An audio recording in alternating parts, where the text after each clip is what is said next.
So this morning I've been kind of exploring the idea on decision making, and been kind of actually looking at how I could teach these concepts more easily. And when it comes down to it, really, actually, it's a difference between wants and fears. Are you making a decision based on wants, or are you making a decisions based on fear? And and I've actually this is a common concept. It's actually not that people don't know it, but oftentimes people don't know that they're actually making decisions out of fear. There's a certain lack of awareness. And so that's kind of an interesting thing to look at, because most of the time when we're making a decision out of fear, we actually think that we're making a decision because that's what we want. And that's a big trap to fall into. And one of the reasons is because it is part of what we want. We want decisions to have less consequences. And so when we make a decision out of fear, it's basically about consequences. And it's actually a very specific kind of consequence that we're talking about. So let's say, for instance, you want a job, and you are going for this particular job that you really like. But then there's this other job that seems to be paying more and the benefit seems to be better. And there seems to be less consequences. Like this job that you want seems to have more risks. Kids paid less, the benefits aren't as good, you might be cutting it pretty close monthly, whereas this other job seems to be cushier and things like that. And that's actually kind of common, because oftentimes when you have jobs, the job that no one wants to do is actually the job that actually gets paid. And so that's actually, so essentially the job that no one wants, which means that it's a job that you wouldn't want either, is a very job that actually would be getting paid more. And so that's normal. Now the job that you want probably, most of the time will be the kind of jobs that, that's easier to do, or that will be actually more enticing to the soul. And like teaching jobs, the jobs that are important, oftentimes, or art or music or whatever it is, those jobs, writing, the kind of things that we do that feeds the soul, oftentimes actually in terms of a job market is not as much in demand, because those are the kind of jobs that, because it feeds the soul, everyone wants to do it.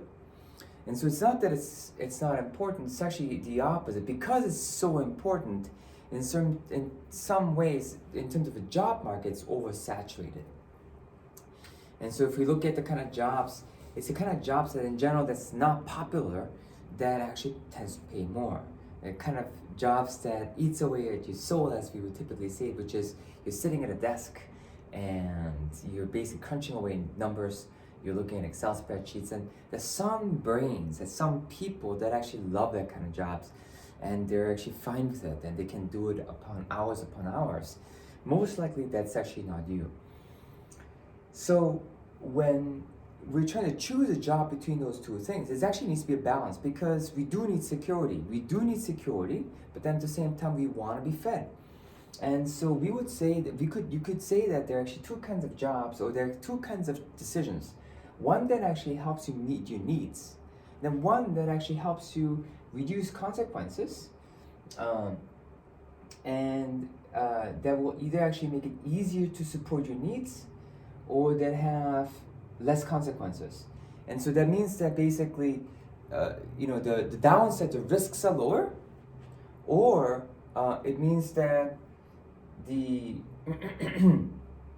makes it easier for you to actually kind of have your needs met, meaning as in it gives you more options. So like money is a good example. Money in its directly doesn't have your soul's needs met, like your deeper needs. Now of course it takes care of your other needs, such as like it gives you better options. You can buy a better house, you can buy a better car, and you can buy better food, and so on and so forth. Oops, that's incorrect. So about consequences, either that reduces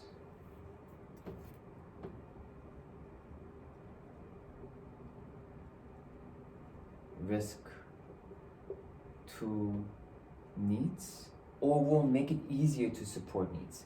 So those kind of like fear-based things. So you're looking at either what people would call benefits or negative consequences. And so those kind of like what we're looking at. And so if it's not directly meeting your needs, then that means that you're either trying to make it easier for your needs to be met in the future, or that means that you're either trying to reduce the risk in the future. So it's actually, fear is all about the future.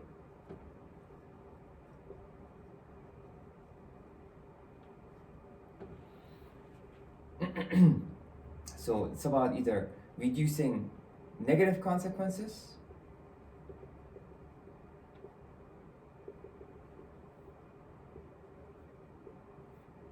so either you reduce it or you increase the potential, and I should say for positive consequences around your needs.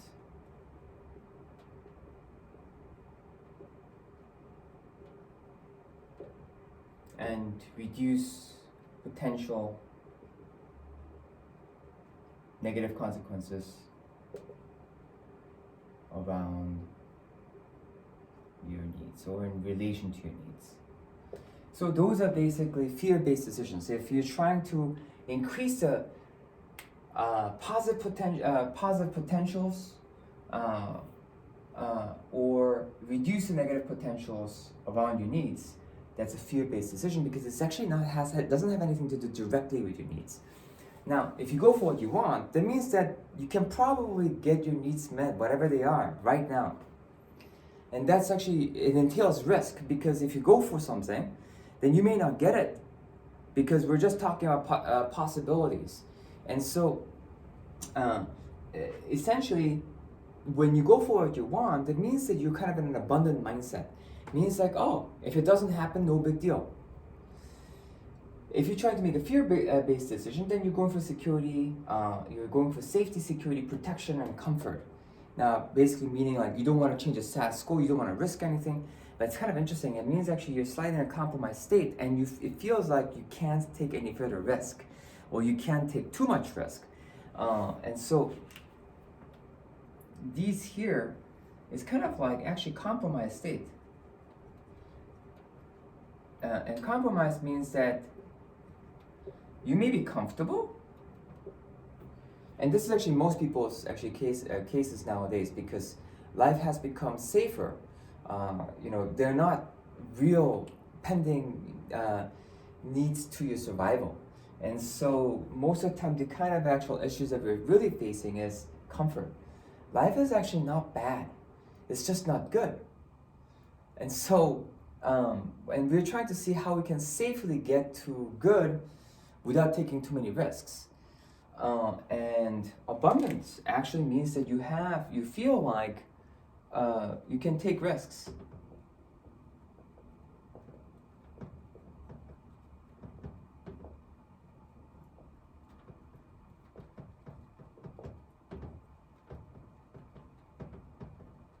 No big deal. And so when you're in an abundant mindset, that kind of means that you can afford to lose something, and that's why it's called abundant mindset because someone who feels like they can't afford to lose something means that they have more,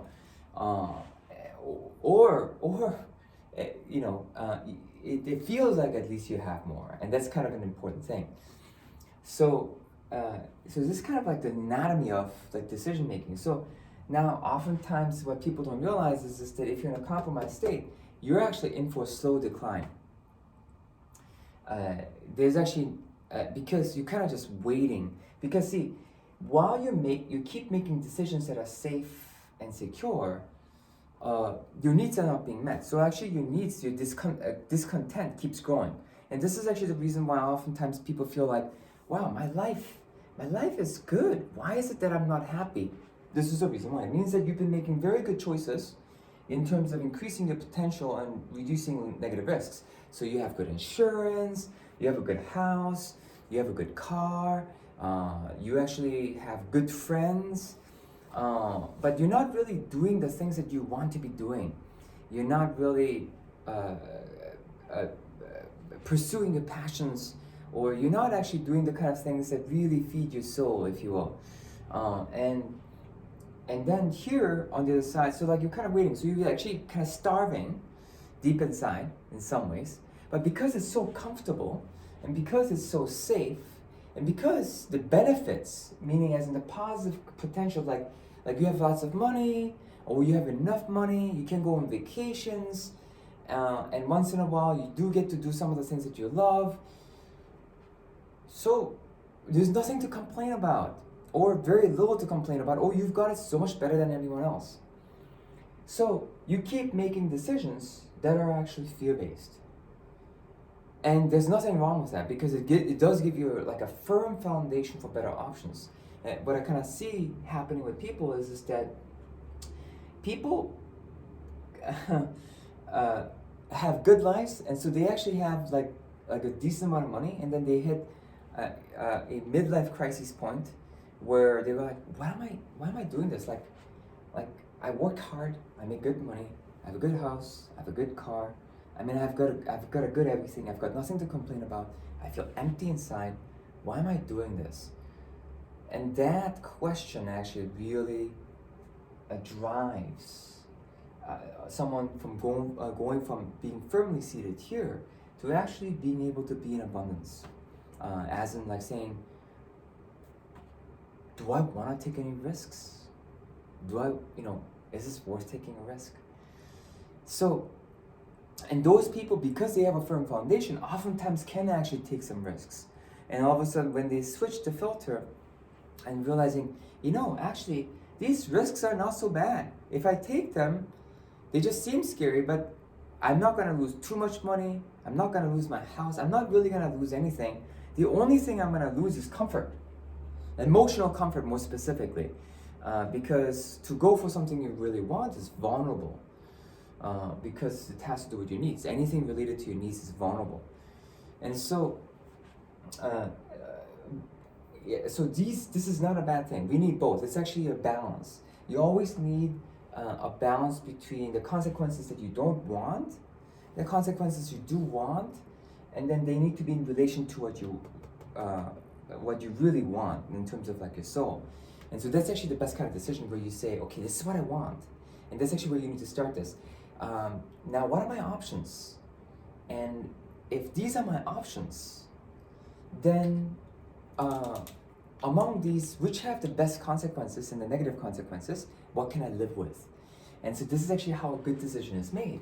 So this is about decision making. So a good decision is actually made by the simple idea, which is where you first, so if the first step would be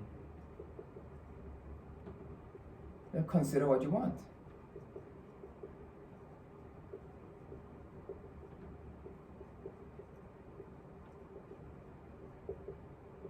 And this has got to be where, sky's the limit. Don't censor yourself. This is the key. Don't censor yourself.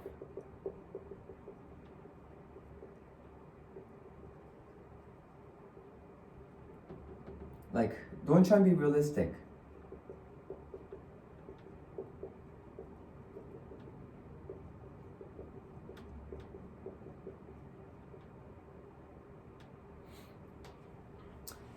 And the reason is because if you try and be realistic, you don't actually get to what you really want. So, it's kind of interesting. Fear is about reality. Like what's realistic? So you've been making those decisions. So people actually don't want things that they think they can't have. But want is about purpose. And purpose oftentimes has nothing to do with reality. It's actually the driving force, what created all the miraculous things that changed the world. Why? Because it has nothing to do with reality. It didn't exist. And there's a lot of risks. Like the Wright brothers, when they brought planes into existence, that was a lot of risks. That didn't exist first. You can't create something that changes the world that doesn't require risk because it doesn't exist yet, or it's rare, or it's not as common.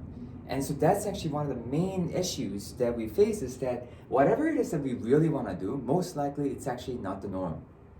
And that's one of the reasons why it's so powerful.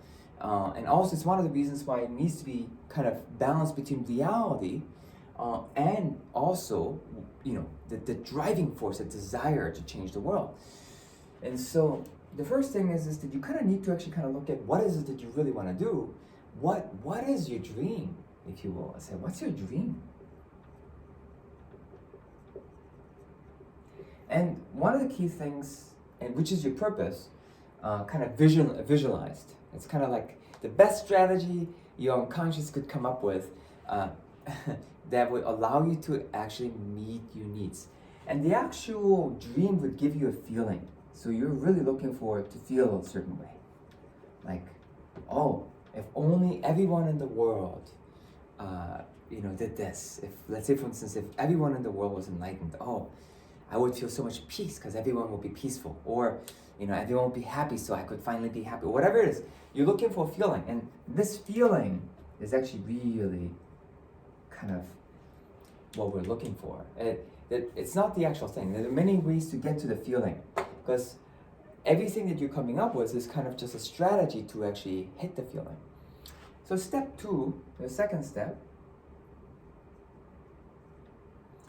would be look at the options, available options.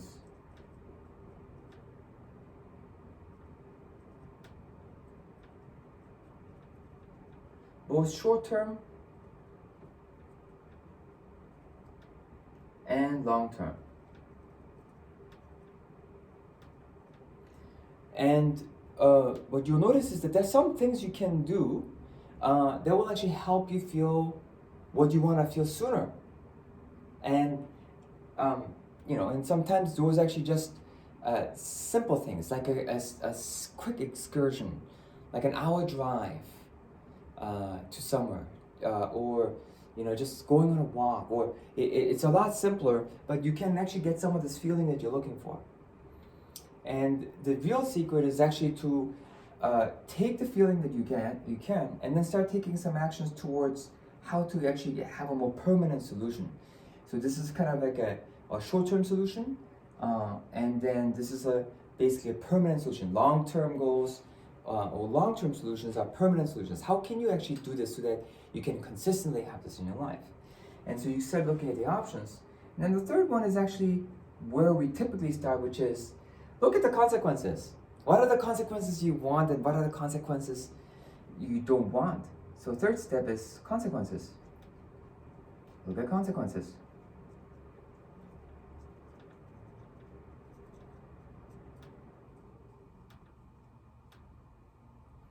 And then last, the fourth step, you ask yourself again, what do I want? Among these, what's my best option? What do I want? What am I actually willing to do?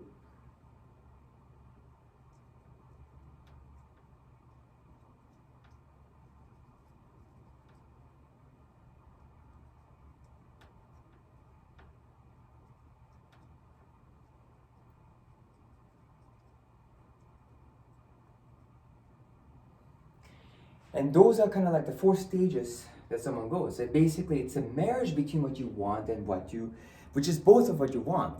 But one is what you want in terms of your purpose, and one is how much discomfort are you willing to live with is actually really the question. And so you basically go through and you look at what the pie is in the sky, and then you kind of look at, what the actual available options are, both in terms of long-term and short-term. And then you kind of look at, what are the actual consequences? Like what am I looking at? What are the consequences that I want, and what are the consequences I don't want? And then, okay, among this, what's the best option that I have? What am I willing to do? And I like to say, most important is, this is not a thought. It sounds like a thinking process. When you really get to here, it's actually all a feeling. And the most important thing is that you follow what you feel. Because thinking about what's best, logically speaking, oftentimes,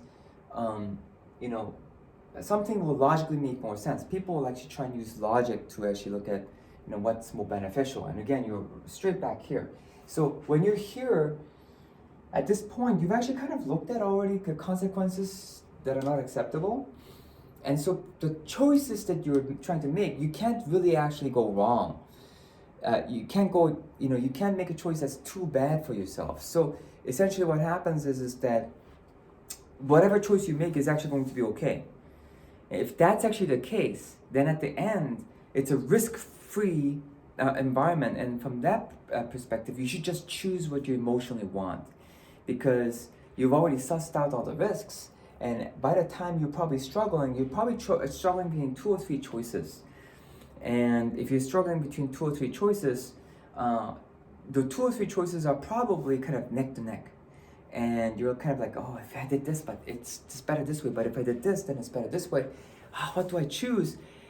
And we're just kind of mired in the detail. And fact of the matter is that if in your mind there were no risks, you'd probably just go with one just to try it. And that's how you want to look at it. If you try one, and if it doesn't work, you can actually just do the other. And if you have enough time and resources, then you can probably do both, and then see which one actually works out better for you. But having said that, it's the last portion. This is actually really all a feeling. And what you're doing is you're making your feelings more sense to the mind. And you kind of like just basically saying, okay, what is it that I'm feeling? You're bringing awareness to what your needs are, the purpose needs. And then you're saying, okay, having said that, like, what are my options? So you're bringing the logic. And then you're saying, okay, what are the consequences? So you're bringing the reality feeling. And then last, after having looked at all, that you kind of logically know what the options are. And then you're using the feeling to make a choice. So it's basically feeling, logic, feeling, logic, feeling. And then you take action. And so this is actually kind of the best way to make decisions in a modern world where it's just filled with complexity, because one of the issues that actually brings so much fear into issue is because of this fear of missing out. Like, if I make this choice, is my future going to be doomed? And one of the reasons that actually happens is because we are created to try and maximize our future potential. We're created to try and create a better future for ourselves.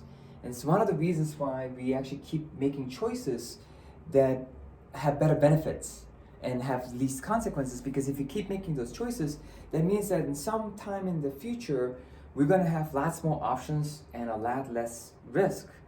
And that's a really good strategy. In terms of survival, what the strategy is about from survival to thriving. And then once you're in a thriving state, which is abundance, then, like, the feeling is you can do whatever you want. And that sense is actually not inaccurate. The only issue is that if you do that for too long, then you become depressed and you become demotivated because you haven't been fed. Your soul hasn't been fed. And we can do that for a long time, like 40 years to 50 years, because that's typically when people start having midlife crises. So between the 40s and 60s, people start having midlife crises. Now, of course, it's give and take. Some people have it a little earlier, some people have it a little later. Depends on the individual's tolerance, and also, how much of their needs were being met, or how dire their life was. Like, the more difficult a person's life, and the more survival issues they have to deal with, the less they're going to be looking at the kind of impact they want to have on the world. Right? It's just kind of not in the cards. And so, whatever your time frame is actually fine. You can't be doing this too late. If you consider this and you came across this kind of information, then most likely that was the right time for you. Otherwise, you wouldn't have come across it then. And so don't lament, thinking, oh, I should have come across this information earlier. Like, why didn't I have this before? Most likely you weren't in a place where that information would have actually done anything for you. And so it's kind of like just a place of where you can have understanding and self-compassion and understanding as to why you didn't have it before. Now, so coming back to this, essentially we want both. So if I were to kind of summarize this, we want both. We want to actually be able to make decisions that constantly feed us deep inside. But then we want to maximize our potential. And the reason we actually don't make choices towards our purpose or what we really want deep inside is because we want to make the circumstances better, so that from a safe place, we can actually make decisions. Having said that, however, oftentimes it starves us. So the idea is to do both, but in balance. And the way you can do that in balance is actually to make decisions where first you kind of look at what you want, honestly, like no censoring. And then you kind of look at what the actual practical available options are. And then among the available options, you kind of, so basically you want feeling, and then you want logic.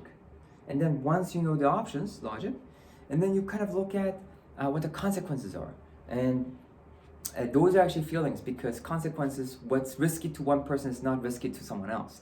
So you have to write down like what you feel the benefits are and what you feel the consequences are. And then so you write that down, you kind of look at it, it'd be kind of like a pro and a con chart towards how you feel.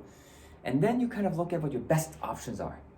And so once you look at what your best options are, then among those options, it's probably going to be one or two. You have to use your feeling, and you have to have the sense of exploration of saying, okay, well, if I were to do this, then it's like if it doesn't work out, no big deal. I can just do the other one, right? Because you already found out the options.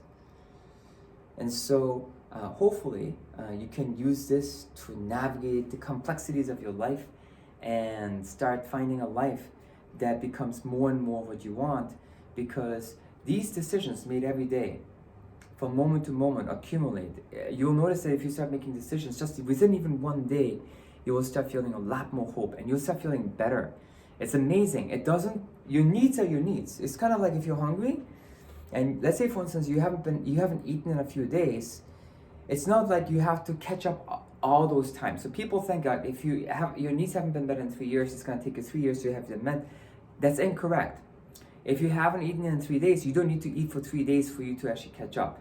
One meal and you'll start feeling better.